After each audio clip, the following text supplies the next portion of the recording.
Jean-Charles Guy, bonjour. Bonjour. Vous êtes le directeur régional Centre-Ouest chez Veolia Eau. Qu'est-ce qui vous a donné envie ce matin de venir à la Fabrique du Changement? Deux niveaux. Un niveau personnel parce que du coup le changement de culture managériale et tout ce qui tourne autour du management est une passion qui s'est révélée en moi depuis quelques années. Et puis le niveau professionnel parce que du coup j'ai la chance de vivre ma passion au sein de mon entreprise.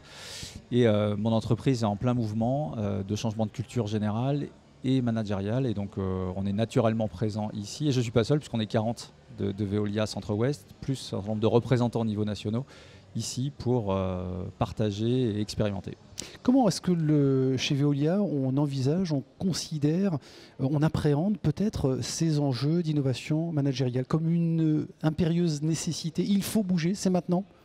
En fait, c'est très simple. On a construit un plan stratégique qui s'appelle Osons 2020. C'est un horizon de temps sur 3 ans. On souhaite travailler sur l'excellence opérationnelle, d'où le 20 sur 20. Et dans Osons, il y a O, c'est notre métier. Il y a Oser la relance, donc Oser l'optimisme. Et il y a le On. Et le On, c'est la co-construction, c'est remettre l'humain au centre des enjeux. Et en fait, c'est une nécessité pour notre entreprise qu'on avait peut-être oublié dans les années passées. On est une grande entreprise qui a plus de 160 ans d'histoire, qui était très hiérarchique, très pyramidale et qui a été très malmenée dans les 15 dernières années avec des plans de réorganisation, une érosion des marges, une forte concurrence en France. Et je pense qu'on en a perdu le fil, le sens de nos actions. On a déresponsabilisé nos collaborateurs, on a créé des strates hiérarchiques, beaucoup de contrôle. Et on a perdu le sens de nos actions et on a surtout peut-être démobilisé un peu nos équipes. Donc, c'est une nécessité. En fait, dans Osons 2020, le changement de culture managériale est juste au cœur du projet stratégique. Il y a 2 innovations dans ce projet stratégique. Il y a le fait qu'on réancre localement 67 territoires à taille humaine, donc entre 100 et 200 personnes, pour que le patron puisse connaître l'ensemble des collaborateurs.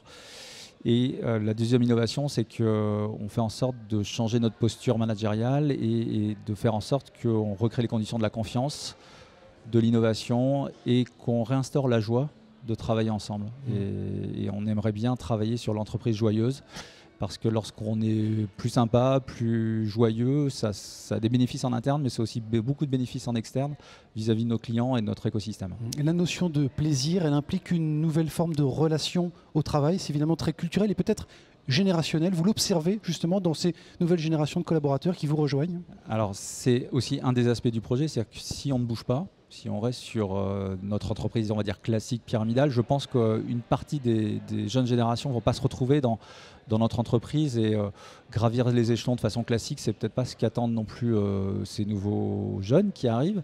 Ils ont plutôt envie de vivre une aventure collective, vivre dans l'instant présent, avoir des projets sympas, pouvoir évoluer rapidement mais de façon transverse. Donc c'est aussi répondre à cette attente des nouvelles générations, mais aussi répondre à l'attente des générations ou des gens plus expérimentés qui avaient perdu le fil du métier. Et là, c'est remettre vraiment le métier et surtout l'humain, parce qu'on fait un métier profondément humain, ancré sur les territoires. C'est notre principale richesse. C'est les hommes et les femmes qui exercent ce métier de service public pour les collectivités et les industries. Alors replacer l'humain au cœur de vos process chez Veolia et chez Veolia Eau, c'est quelque chose qui vient plutôt du leadership ou bottom-up? C'est vos collaborateurs qui vous poussent à ces changements ou c'est des histoires quand même de management et de décision par le haut? Il y a les deux. Il y a les deux. En fait, dans l'histoire d'Osons 2020, il y a effectivement ici ou là en France des gens qui se sont dit il faut changer et ça venait plutôt de personnes et qui ont créé une impulsion. On a la chance d'avoir un directeur général qui a pris la balle au bond en disant c'est un enjeu majeur pour notre entreprise, mais il y a aussi des collaborateurs qui mettre en place des initiatives. Et donc en fait, notre projet, c'est inverser la pyramide. Donc on avait une pyramide vers le haut où il y avait un seul patron, un grand chef avec 5 plumes, et tout le monde bossait pour lui. Là, l'idée, c'est que le haut de la pyramide, c'est nos collaborateurs qui sont au contact du terrain. Et du coup, inverser la pyramide, pour qu'elle tienne, il faut qu'on ait des stabilisations. Donc il faut travailler sur la strate managériale pour qu'elle soit alignée, exemplaire. Il faut que les collaborateurs aussi soient dans cette initiative, qu'on travaille aussi sur les instances représentatives du personnel parce que c'est des partenaires et que si on bouge, il faut aussi les faire bouger en même temps que nous.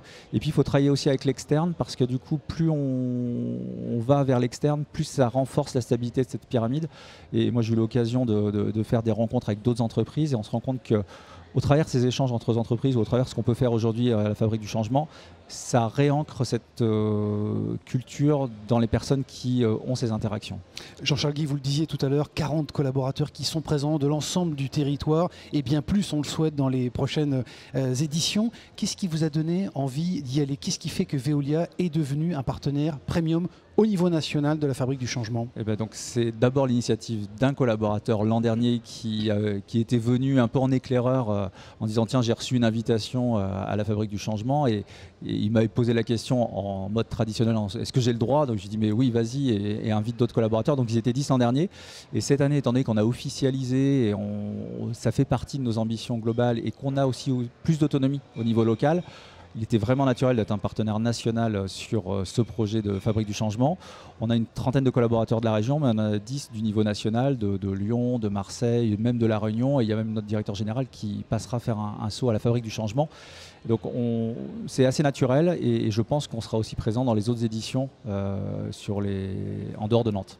Peut-être pour terminer, Jean-Charles Guy, nous donner une illustration, un exemple de ce que vous avez changé dans votre quotidien, dans votre façon de travailler. Vous avez une longue expérience chez Veolia, mais qu'est-ce que vous avez changé récemment dans votre façon de travailler?